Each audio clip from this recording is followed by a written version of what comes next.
दोस्तों, स्वागत है आप सभी का हमारे चैनल की एक बिल्कुल ही नई वीडियो के अंदर, जहां पर आज की इस वीडियो के अंदर हम बात करने वाले हैं इस साल की सबसे बड़ी मूवी के बारे में, जिस मूवी का नाम है कल्कि 2898 AD। एंड इस मूवी की स्टार कास्ट की बात की जाए तो इस मूवी के अंदर प्रभास, कमल हसन, दीपिका पादुकोण, अमिताभ बच्चन, दुलकर सलमान, दिशा पटानी और एक्टर ब्रह्मानंदम जैसे कई सारे बड़े बड़े एक्टर्स हैं। और सही मायनों में देखा जाए तो इन सबकी एक्टिंग की वजह से ये मूवी सच में बहुत कमाल की बनी है। हालांकि सिर्फ एक्टिंग ही नहीं, बल्कि इस मूवी का स्टोरी प्लॉट, इसकी कहानी, मूवी के एक्शन सीन्स और VFX सब कुछ बहुत कमाल का है। इसीलिए आज की इस वीडियो के अंदर हम कल्कि मूवी की बात करने वाले हैं और आप सबके लिए इस पूरी मूवी की स्टोरी को एक्सप्लेन करने वाले हैं, ताकि आप सब भी घर बैठे इस मूवी को एंजॉय कर सकें। तो ये वीडियो काफी कमाल की होने वाली है, इसलिए आप सभी इसे पूरा एंड तक जरूर देखना। और अगर आप में से कोई भी हमारे चैनल को पहली बार दिख रहा है तो वो जल्दी से हमारे चैनल को सब्सक्राइब कर लेना। और हाँ, सब्सक्राइब करने के साथ साथ बगल के बेल आइकन को भी ऑल पर सेट कर लेना। और अगर आपको ये वीडियो पसंद आती है तो आप वीडियो को लाइक जरूर करना। और वीडियो को लाइक करने के साथ साथ आप सभी कमेंट्स के अंदर कल्कि जरूर लिखना। अगर आप सभी कमेंट्स के अंदर कल्कि लिखेंगे तो उससे मुझे पता लगेगा कि आपको मूवी बहुत पसंद आई है। इसीलिए जल्दी से लाइक और कमेंट करिए। और अगर आपको वीडियो देखने के बाद वीडियो पसंद आती है तो उसे शेयर भी करिए। तो आइए अब हम इन सारी बातों को सेट करते हैं और आज की इस कमाल की वीडियो को स्टार्ट करते हैं। तो कल्कि मूवी की स्टार्टिंग होती है आज से कई हजार साल पहले से, बिल्कुल उस टाइम से जिस टाइम पर महाभारत का वॉर चल रहा था। और इसीलिए महाभारत के वॉर के अंदर हम ये देखते हैं कि पांडवों की सेना ने कौरवों की सेना को हरा दिया होता है। इसीलिए अश्वत्थामा को छोड़कर बाकी सारे लोग मारे जाते हैं। एंड यहीं पर ही हम ये देखते हैं कि महाभारत के टाइम में अश्वत्थामा और कोई नहीं बल्कि अमिताभ बच्चन होते हैं। वॉर के अंदर अश्वत्थामा जब ये देखते हैं कि पांडवों ने न सिर्फ उनके सारे दोस्तों कौरवों को मार दिया है, बल्कि उसके साथ ही पांडवों ने मिलकर उनके फादर द्रोणाचार्य को भी मार दिया है। और इसीलिए ये सारी चीजें देखकर अश्वत्थामा को बहुत गुस्सा आता है एंड वो सीधा ब्रह्मास्त्र को समन करता है। और क्योंकि इस टाइम पर अर्जुन के बेटे अभिमन्यु की वाइफ प्रेग्नेंट होती है, इसलिए अश्वत्थामा अपने ब्रह्मास्त्र से सीधा उस पर अटैक करता है, जिसके बाद ही अभिमन्यु की वाइफ के पेट में जो बच्चा होता है वो ब्रह्मास्त्र के अटैक से मारा जाता है। अब इस चीज को भगवान श्री कृष्ण देखते हैं एंड इसीलिए इस चीज को देखकर लॉर्ड कृष्णा को बहुत गुस्सा आता है। और इसीलिए पहले तो वो अश्वत्थामा को काफी बीट करते हैं एंड फिर उसके बाद ही वो अश्वत्थामा को श्राप देते हैं कि अब उसे ना चाहते हुए भी जिंदा रहना पड़ेगा और वो बेशक से मरने की भीख मांगेगा, लेकिन तब भी वो जिंदा रहेगा। और जब तक पूरा कलयुग खत्म नहीं होता तब तक उसकी सांसें चलेंगी। लेकिन श्राप मिलने के बाद अश्वत्थामा को ये रियलाइज होता है कि उसने बहुत ही बड़ी गलती कर दी है एंड इसीलिए वो लॉर्ड कृष्णा से कहता है कि अब वो अपनी गलती समझ चुका है, इसीलिए वो पश्चाताप करना चाहता है। और फिर ये सुनकर ही लॉर्ड कृष्णा उसे पश्चाताप करने का मौका देते हैं। यहीं पर ही लॉर्ड कृष्णा अश्वत्थामा को बताते हैं कि अब आने वाला जो युग है वो है कलयुग, और उसी कलयुग के अंदर कली होगा जो कि एक बहुत ही पावरफुल डीमन होगा और वो दुनिया को बर्बाद करके रख देगा। लेकिन फिर उसी को मारने के लिए भगवान श्री कृष्ण जन्म लेंगे, वो भी कल्कि अवतार के अंदर। लेकिन हाँ, जब कल्कि अवतार जिस माता के जरिए जन्म ले रहे होंगे, कल्कि उसी माता को जन्म लेने से रोकेगा ताकि कल्कि का जन्म ना हो सके। और इसीलिए उसी टाइम पर अश्वत्थामा को उनकी मदद करनी होगी और ये मेक श्योर करना होगा कि कल्कि अवतार का जन्म हो। अब ये सब होने के बाद ही 6000 साल बीत जाते हैं और 6000 साल बीतने के बाद ही कहानी प्रेजेंट में आती है। कहानी के प्रेजेंट टाइम में आने के साथ ही हम ये देखते हैं कि महाभारत वॉर के खत्म होने के साथ ही कलयुग की शुरुआत हो गई थी। और इसीलिए इस कलयुग के अंदर जितने भी लोगों ने जन्म लिया है उन सभी लोगों ने खुद को काफी ज्यादा इवॉल्व किया, वो काफी ज्यादा डेवलप हुए और उन्होंने बहुत ही एडवांस टेक्नोलॉजी भी बना ली। और सिर्फ यही नहीं बल्कि अपने अपने बचाव के लिए उन सब ने काफी पावरफुल और एडवांस वेपन्स भी क्रिएट किए। लेकिन अब क्योंकि कलयुग के इंसानों के अंदर बहुत ज्यादा गुस्सा और नफरत है, इसीलिए अपने गुस्से और नफरत के चलते वो सब आपस में लड़ने लगे, जिसके रिजल्ट में उन सबके बीच वॉर छिड़ गई। एंड उन सारी वॉर्स के अंदर उन्होंने न सिर्फ एक दूसरे को मारा, बल्कि एक दूसरे को मारने के साथ ही उन्होंने पूरी दुनिया को भी बर्बाद कर दिया। इसीलिए प्रेजेंट टाइम के अंदर हम ये देखते हैं कि अब पूरी दुनिया डिस्ट्रॉय हो चुकी है और इसीलिए पूरी दुनिया के अंदर सिर्फ एक ही ऐसा शहर है जो कि इस टाइम पर जीने लायक है, और उस शहर का नाम है काशी, जो कि इंडिया के अंदर है। इसके साथ ही यहीं पर हम ये भी जानते हैं कि असल में काशी दुनिया का पहला शहर भी है, यानी कि जब मानव सभ्यता बसना शुरू हुई थी तब उस टाइम पर काशी सबसे पहले बसाया गया था। यहाँ पर हमें पता लगता है कि काशी शहर को छोड़कर पूरी दुनिया के अंदर ऐसा कोई भी शहर नहीं है जो कि जीने लायक है, क्योंकि वो सारी जगहें बर्बाद हो चुकी है। हालांकि यहाँ पर हम ये भी जानते हैं कि काशी के अलावा एक और ऐसा शहर है जो कि जीने लायक है, और उस शहर का नाम है शंबाला। लेकिन हाँ, मूवी के अंदर बहुत ही कम लोग ये जानते हैं कि शंबाला शहर कहाँ पर है। स्पेशली इसके बारे में सिर्फ वही लोग जानते हैं जो कि शंबाला में रहते हैं। अब काशी शहर के अंदर हम ये देखते हैं कि काशी के अंदर कई सारे लोग हैं और उन सब में से कुछ लोग अमीर हैं और बाकी सब लोग गरीब हैं, और इसीलिए जो भी लोग गरीब हैं उनकी जिंदगी बहुत बुरी है। इसके साथ ही काशी शहर के मिडिल एरिया के अंदर एक कॉम्प्लेक्स नाम की बहुत बड़ी जगह है जो कि देखने में एक उल्टे से ट्रायंगल जैसा दिखता है, लेकिन ये कॉम्प्लेक्स नाम का ऑब्जेक्ट काफी ज्यादा बड़ा है और इसके अंदर खाना, साफ पानी, साफ एयर, अच्छे कपड़े, अच्छे घर, पेड़ पौधे, साफ नदियाँ, साफ जंगल और इस तरह की सारी चीजें हैं। एंड इसीलिए जो भी अमीर लोग हैं वो सब लोग इसके अंदर रहते हैं। हालांकि इस कॉम्प्लेक्स को काफी सिस्टमेटिकली तरीके से चलाया जाता है और जो इस पूरे कॉम्प्लेक्स को रूल करता है उसे सुप्रीम कहा जाता है। पूरा नाम कहे तो सुप्रीम यास्किन। अब ये जो सुप्रीम यास्किन है ये न सिर्फ पूरे कॉम्प्लेक्स को रूल करता है, बल्कि इसके साथ ही सब कुछ को मैनेज करने के लिए इसके पास खुद की आर्मी भी है, जिस आर्मी के सोल्जर्स इसके कहने पर सारे काम करते हैं। और इन सारी आर्मी को मैनेज करने के लिए इसके पास एक कमांडर भी है, जो कमांडर ही आर्मी को ऑर्डर्स देता है। इसके साथ ही हम ये भी जानते हैं कि पूरे कॉम्प्लेक्स से लेकर पूरे काशी शहर के अंदर कोई डॉलर या फिर रुपीस जैसी करेंसी नहीं चलती, बल्कि यहाँ पर जो चलता है उसे यूनिट्स कहते हैं, और ये यूनिट्स ही यहाँ के पैसे के बराबर है। और इसीलिए जो भी रिच आदमी इस कॉम्प्लेक्स के अंदर रहना चाहता है उसे यहाँ पर आने के लिए 1 मिलियन यूनिट्स देने पड़ते हैं, यानी कि सिंपली 1 मिलियन यूनिट्स दी कीजिए और फिर उसके बाद से आप कॉम्प्लेक्स के अंदर रह सकते हैं। लेकिन 1 बिलियन यूनिट्स का मतलब है 10 लाख यूनिट्स, और इतने ज्यादा यूनिट्स किसी गरीब आदमी के पास नहीं है, इसीलिए उन सबको कॉम्प्लेक्स के बाहर रहना पड़ता है। लेकिन हाँ, वो सभी कॉम्प्लेक्स के अंदर जाने का सपना जरूर देखते हैं। अब इसके बाद ये एंट्री होती है हमारी मूवी के मेन हीरो की, यानी कि रेबल स्टार प्रभास की,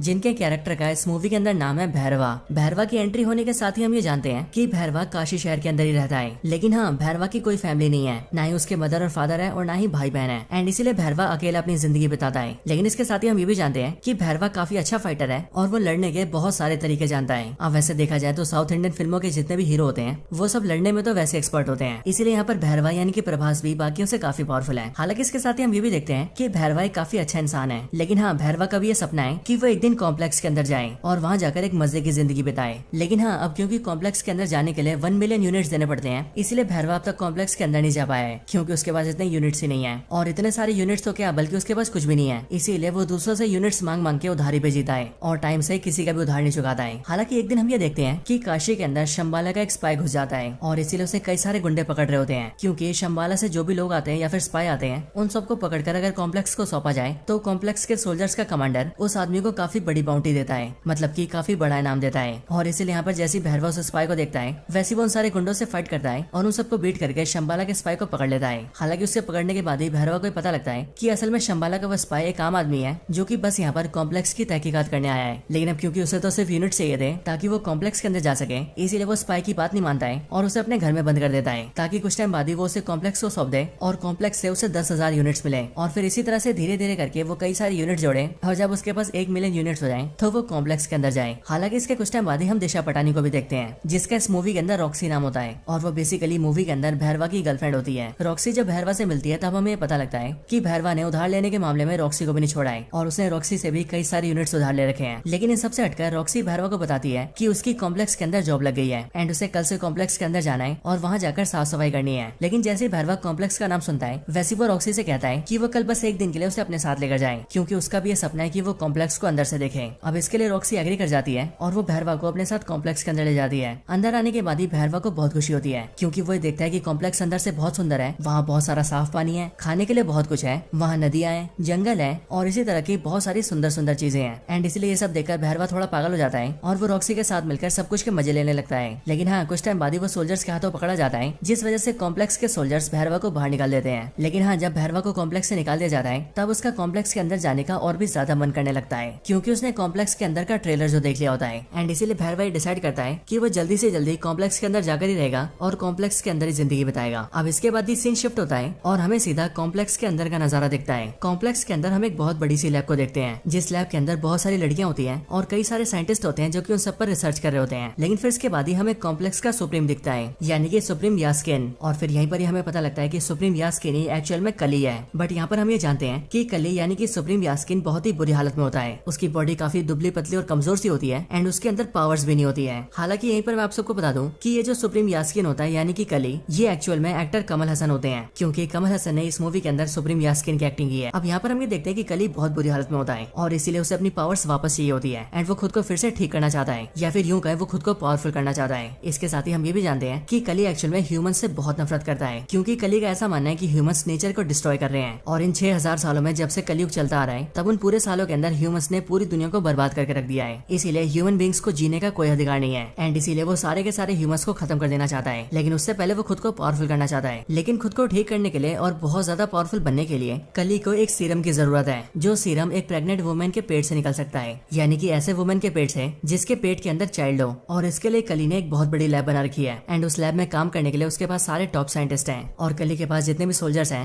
वो उनकी मदद से बहुत सारी लड़कियों को पकड़ के लाता है और उन सबको अपनी लैब के अंदर कैद करके रखता है। और फिर उसके बाद ही कली उन सारी लड़कियों के अंदर सीडिंग करता है, जो कि बेसिकली एक साइंटिफिक एक्सपेरिमेंट है जिसके जरिए वो लड़कियों को प्रेग्नेंट करता है। लेकिन यहाँ पर वो नॉर्मल प्रेग्नेंट नहीं करता है, बल्कि वो सीडिंग करने के लिए किसी स्पेशल मेथड का यूज करता है और सीडिंग में कुछ स्पेशल मिलाता भी है, जिसके बाद लड़कियां प्रेग्नेंट होने लगती हैं। हालांकि यहाँ पर हम ये भी देखते हैं कि यहाँ पर जितनी भी लड़कियों के ऊपर सीडिंग की जाती है उनमें से सारी की सारी लड़कियां प्रेग्नेंट नहीं होती हैं। इसीलिए जो भी प्रेग्नेंट होती हैं उन सबको अलग जगह रखा जाता है एंड उन्हें रहने के लिए और खाने पीने के लिए सब कुछ बहुत ही बढ़िया दिया जाता है। लेकिन जो भी लड़कियां सीडिंग के बाद भी प्रेग्नेंट नहीं हो पाती उन सबको लैब के अंदर स्लेव बनाया जाता है, यानी कि गुलाम। और फिर वही सारी स्लेव लड़कियां सभी प्रेग्नेंट हुई लड़कियों की सेवा करती हैं और जो भी उन्हें हेल्प चाहिए होती है वो सारी हेल्प भी करती हैं। हालांकि यहीं पर हम ये भी जानते हैं कि कली को जिस सीरम की जरूरत है वो सीरम उसी प्रेग्नेंट लड़की के पेट से निकल सकता है, जो कि 121 121 डेज से ज्यादा टाइम से प्रेग्नेंट हो, यानी कि वो कम से कम 4 महीने के प्रेग्नेंट हो। लेकिन यहाँ पर हम ये देखते हैं कि कली की सीडिंग की वजह से यहाँ लैब में जितनी भी लड़कियों को प्रेग्नेंट किया जाता है वो सभी लड़कियां 90 या फिर 91 डेज से ज्यादा जी नहीं पाती हैं। मतलब कि उन सबकी 3 महीने में ही मौत होने लगती है।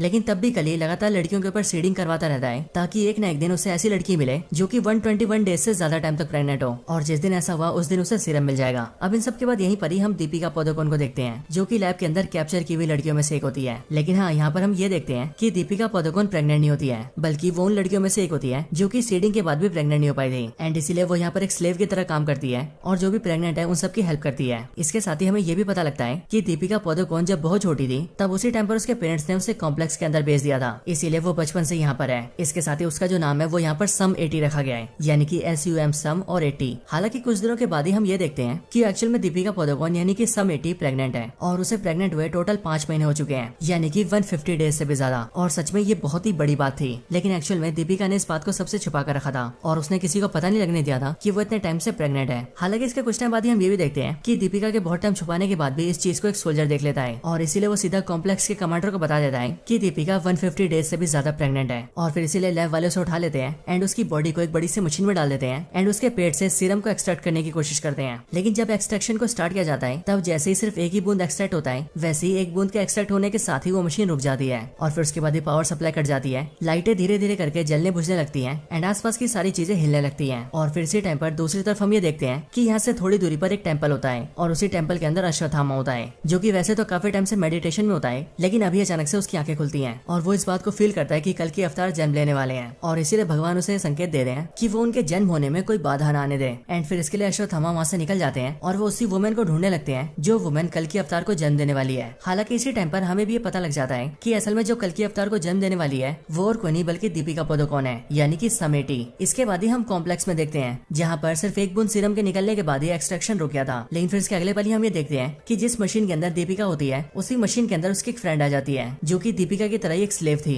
और वो दीपिका को वहाँ से निकाल लेती है एंड वो एक खुफिया रास्ते से होते हुए काफी नीचे आ जाती है। वहाँ पर आने के बाद ही वो दीपिका को बताती है कि वो असल में शंबाला की एक स्पाई है एंड वो पिछले 2 सालों से कॉम्प्लेक्स के अंदर है और यहाँ आकर वो सारी इन्फॉर्मेशन इकट्ठा कर रही है ताकि वो इन सब के बारे में शंबाला शहर के अंदर बता सके। नीचे लाने के बाद ही वो दीपिका को गेट के पास ले आती है और वो दीपिका को बताती है कि यहाँ पर एक खुफिया गेट है जहाँ से वो लोग कॉम्प्लेक्स से बाहर निकल सकते हैं। इसके साथ ही वो ये भी बताती है कि उसने अपने कुछ दोस्तों को सिग्नल देकर वहाँ पर बुला लिया है और इसलिए वो चाहती है कि दीपिका वहाँ से निकल जाए, जिसके बाद उसके दोस्त उसे सीधा शंबाला ले जाएंगे और वहाँ पर वो सुरक्षित रहेगी। हालांकि दीपिका उससे ये पूछती है कि वो आखिर ये सब क्यों कर रही है, जिस पर वो दीपिका को बताती है कि असल में शंबाला एक काफी पवित्र शहर है एंड वहाँ पर हम सबका ये मानना है कि एक औरत भगवान को जन्म देगी, यानी कि कल की अवतार को, जिसके बाद ही वो कल की अवतार सारे इंसानों का भला करेंगे। और इसी उम्मीद पर हमारा पूरा शंबाला शहर जी रहा है एंड मुझे ऐसा लगता है कि तुम ही वो औरत हो जो कि भगवान को जन्म देने वाली है, इसीलिए मेरा कर्तव्य है कि मैं तुम्हारी जान बचाऊं। इसके बाद वो दीपिका से कहती है कि वो यहाँ से बाहर निकल जाए और उसके पीछे सोल्जर्स ना आए, इसीलिए उन्हें रोकने के लिए वो यहाँ पर रुकेगी। ये सुनकर दीपिका वहाँ से बाहर आ जाती है और बाहर आने के बाद ही वो देखती है कि उसके सामने शंबाला के 3 और एजेंट्स होते हैं जो कि दीपिका को ले जाने के लिए एक बड़ी सी गाड़ी लेकर आए होते हैं। वो तीनों जल्दी से दीपिका को बिठाते हैं और उसे लेकर वहाँ से निकल जाते हैं और जल्दी से जल्दी शंबाला पहुँचने की कोशिश करते हैं। हालांकि इसके बाद ही हम कॉम्प्लेक्स में ही देखते हैं कि कमांडर को ये पता लग जाता है कि सम 80 वहाँ से निकल चुकी है और इसीलिए वो अपने सारे सोल्जर्स को उसके पीछे लगाता है एंड सबसे कहता है कि वो उसे पकड़ कर लेकर आए। इसके साथ ही वो शहर के अंदर भी अनाउंस कर देता है कि जो भी सम 80 को पकड़ कर लाएगा उसे इनाम के तौर पर 5 मिलियन यूनिट्स मिलेंगे। एंड इसलिए यहाँ पर हम ये देखते हैं कि इस वाले ऑफर को भैरवा भी देखता है और इसीलिए वो सोचता है कि अगर उसने सम 80 को पकड़ लिया तो उसे 5 मिलियन यूनिट्स मिलेंगे एंड देन उसके बाद वो बड़े आराम से कॉम्प्लेक्स के अंदर जा पाएगा और इसलिए वो भी दीपिका की यानी कि सम 80 की तलाश में निकल जाता है। इधर जो 3 लोग दीपिका को शंबाला लेकर जा रहे थे हम उनके बारे में भी जानते हैं एंड यहाँ पर हमें पता लगता है कि इनके नाम वीरान और कायरा होते हैं एंड इन दोनों के साथ इनका एक और साथी होता है। और यहाँ पर हम ये भी देखते हैं कि यहाँ पर कायरा दीपिका से उसका नाम पूछती है, जिस पर वो उसे बताती है कि उसका नाम सम 80 है, पर फिर वो दीपिका से कहती है कि उसे उसका नाम सम 80 नहीं रखना चाहिए बल्कि इससे बढ़िया उसे उसका नाम सुमति रखना चाहिए। और फिर यहीं से हम ये देखते हैं कि दीपिका अपना नाम सम 80 नहीं बल्कि सुमति रख लेती है। हालांकि इसके कुछ टाइम बाद ही हम ये देखते हैं कि कॉम्प्लेक्स के सोल्जर इन्हें ढूंढ लेते हैं और इसीलिए वो लोग इन पर अटैक कर देते हैं और सुमति को वहाँ से ले जाने की कोशिश करते हैं। पर फिर उसी टाइम पर यहाँ पर एंट्री होती है अश्वत्थामा की, यानी कि अमिताभ बच्चन की, जो कि यहाँ पर जैसे आते हैं वैसे वो सारे सोल्जर्स को बीट कर देते हैं और इन सबको पेल पाल के वो सुमति को बचा लेते हैं। एंड वो सुमति से ये भी कहते हैं कि अब से वही उसकी हिफाजत करेंगे क्योंकि वो बहुत ही जल्दी भगवान को जन्म देने वाली है। हालांकि इसके कुछ टाइम बाद ही हम ये देखते हैं कि वहाँ पर भैरवा भी आ जाता है जिसने की सुमति को ढूंढ लिया होता है और इसीलिए यहाँ पर आने के बाद ही वो सुमति को ले जाने की कोशिश करता है, जिस वजह से भैरवा और अश्वत्थामा दोनों के बीच फाइट होती है। एंड इसी फाइट में अश्वत्थामा भैरवा को पटक देता है और उसे बुरी तरह से हरा देता है, जिसके बाद वो सब लोग सुमति को लेकर सीधा शंबाला निकल जाते हैं। इधर दूसरी साइड जैसी कमांडर को पता लगता है कि सोल्जर्स को सुमति मिली थी, वैसे वो अपने कई और सोल्जर्स के के साथ मिलकर सीधा उसी जगह पर आ जाता है जहाँ पर भैरवा और अश्वत्थामा की फाइट हुई थी। लेकिन वहाँ पर आने के बाद ही वो ये देखता है कि वहाँ पर उसके सारे सोल्जर्स की लाशें पड़ी हैं। इसके साथ ही वहाँ पर भैरवा भी पड़ा हुआ है जो कि अश्वत्थामा से फाइट हार गया था। यहाँ पर कमांडर भैरवा को अरेस्ट करने के ऑर्डर्स देता है, इसीलिए सोल्जर्स भैरवा को अरेस्ट कर लेते हैं। लेकिन अरेस्ट होने के बाद ही भैरवा कमांडर से कहता है कि जब वो लोग सुमति को यहाँ से लेकर जा रहे थे तब उसने ये सुना था कि वो लोग शंबाला जा रहे हैं और कोई भी नहीं जानता कि शंबाला कहाँ पर है। लेकिन वो अकेला ऐसा इंसान है जो कि शंबाला जा सकता है, इसीलिए अगर कमांडर उसे सिर्फ एक मौका देंगे तो वो उनके लिए सुमति को ले आएगा। ये सुनकर कमांडर एग्री कर जाते हैं और वो भैरवा को एक मौका देते हैं और वो उससे कहते हैं कि अगर वो सुमति को शंबाला से लेकर आ गया तो फिर उसके बाद वो खुद ही उसे कॉम्प्लेक्स के अंदर एंट्री देंगे एंड फिर उसके बाद से वो कॉम्प्लेक्स के अंदर बड़े आराम से रह पाएगा। अब इसके बाद ही भैरवा सीधा अपने घर आता है और घर आकर शंबाला के उस स्पाई को आजाद कर देता है जिसे उसने आज से काफी टाइम पहले पकड़ा था। हालांकि इसे आजाद करने के बाद ही भैरवा से ट्रैप में फंसाता है क्योंकि भैरवा उससे कहता है कि अब कॉम्प्लेक्स वाले उसे कभी भी कॉम्प्लेक्स के अंदर एंट्री नहीं देंगे और इसीलिए उसे किसी को पकड़ने का कोई फायदा नहीं है एंड इसीलिए वो इसे इस टाइम पर आजाद कर रहा है। पर ये बात सुनकर शंबाला का जो स्पाई होता है वो भैरवा से कहता है कि उसे कॉम्प्लेक्स के अंदर जाने की ज्यादा सोचनी भी नहीं चाहिए, बल्कि इसकी वजह उसे उसके साथ शंबाला जाना चाहिए जो कि वैसे ही काफी सुंदर शहर है और वहाँ पर उनके साथ जाकर उससे अच्छाई का साथ देना चाहिए क्योंकि ये कॉम्प्लेक्स वाले बहुत ही बुरे इंसान है।